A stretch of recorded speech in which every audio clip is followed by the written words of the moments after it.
नमस्कार बच्चों, आज हम पढ़ेंगे बसंत भाग 3 पाठ 2 लाख की चूड़ियाँ लेक्चर 3।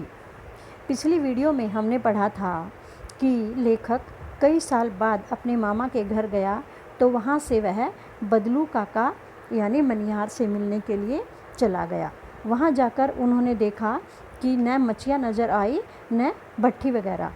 तो उन्होंने उनसे पूछा बदलू से, आजकल काम नहीं करते काका? मैंने पूछा, नहीं लला, काम तो कई साल से बंद है। मेरी बनाई हुई चूड़ियाँ कोई पूछे तब तो। गांव-गांव में कांच का प्रचार हो गया है। कुछ देर चुप रहा, फिर बोला, मशीन युग है ना यह लला। आजकल सब काम मशीन से होता है। खेत भी मशीन से जोते जाते हैं और फिर जो सुंदरता कांच की चूड़ियों में होती है, लाख में कहाँ संभव है। अपना मन मार कर उन्होंने लेखक से ये बातें कही कि आजकल कांच की चूड़ियाँ ही सभी डालते हैं, लाख की चूड़ियों को कोई नहीं पूछता और कांच की चूड़ियों में सुंदरता अधिक होती है।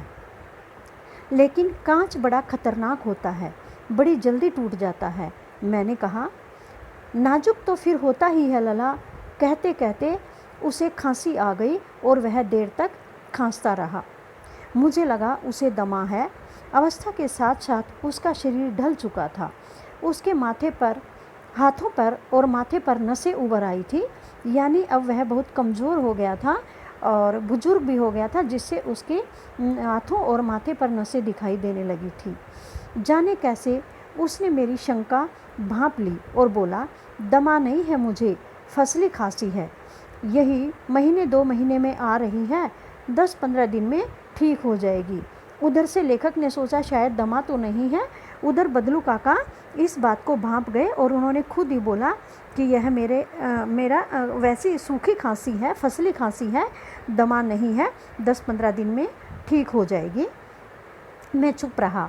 मुझे लगा उसके अंदर कोई बहुत बड़ी व्यथा छिपी है, यानी कोई पीड़ा छिपाए हुए हैं वे।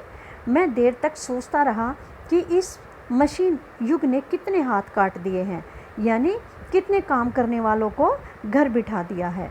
कुछ देर फिर शांति रही, जो मुझे अच्छी नहीं लगी। आम की फसल अब कैसी है काका? कुछ देर पश्चात मैंने बात का विषय बदलते हुए पूछा। दोनों चुप रहे थे तो लेखक ने ही आम की फसल का बहाना लेकर बात आरंभ की। अच्छी है लला, बहुत अच्छी है, उसने लहक कर उत्तर दिया और अंदर अपनी बेटी को आवाज़ दी, अरे रज्जो, लला के लिए आम तो ले आ। फिर मेरी ओर मुखातिब होकर बोला, माफ़ करना लला, तुम्हें आम खिलाना भूल गया था। नहीं नहीं काका, आम तो इस साल बहुत खाए हैं। वाह वाह, बिना आम खिलाए कैसे जाने दूंगा तुमको। यानी बदलू उनसे बहुत ही प्यार करता था और पहले भी आम खिलाता था, तो अब की बार भी उन्होंने कहा कि बिना आम खिलाए मैं तुमको कैसे जाने दूंगा। मैं चुप हो गया। मुझे वे दिन याद हो आए जब वह मेरे लिए मलाई बचाकर रखता था।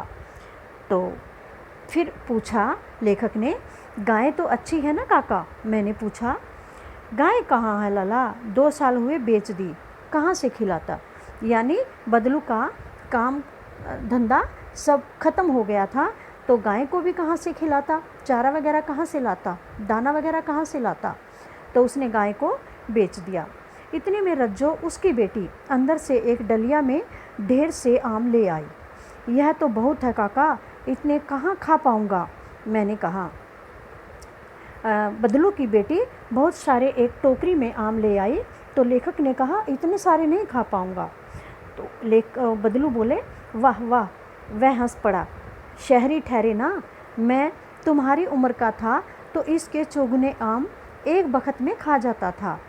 बदलू ने मजाक किया लेखक के साथ कि तुम्हारी उम्र का था तो मैं बहुत सारे आम खा जाता था। आप लोगों की बात और है, मैंने उत्तर दिया। अच्छा बेटी, लला को 4-5 आम छाँट कर दो, सिंदूरी वाले देना। देखो लला कैसे हैं। इसी साल यह पेड़ तैयार हुआ है। एक नया पेड़ बदलू ने लगाया था, तो उसी पेड़ के आम लेखक से खिलाकर पूछना चाह रहे हैं कि कैसे हैं। रज्जो ने 4-5 आम अंजलि में लेकर मेरी ओर बढ़ा दिए, यानी लेखक की तरफ दे दिए। लेखक की तरफ दे दिए। आम लेने के लिए मैंने हाथ बढ़ाया तो मेरी निगाह एक क्षण के लिए उसके हाथों पर ठिठक गई। गोरी गोरी कलाइयों पर लाख की चूड़ियाँ बहुत ही फब रही थी, यानी बदलू की बेटी अब भी लाख की चूड़ियाँ पहने हुई थी। बदलू ने मेरी दृष्टि देख ली और बोल पड़ा, यही आखिरी जोड़ा बनाया था जमींदार साहब की बेटी के विवाह पर।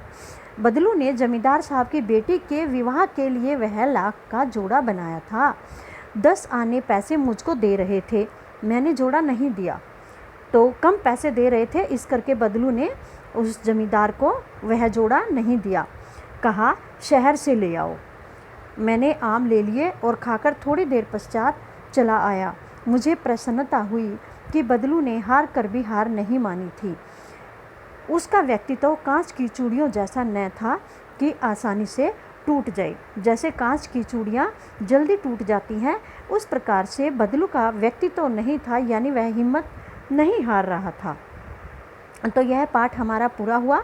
इसके साथ ही मैं आपको इसके कुछ क्वेश्चन दूंगी।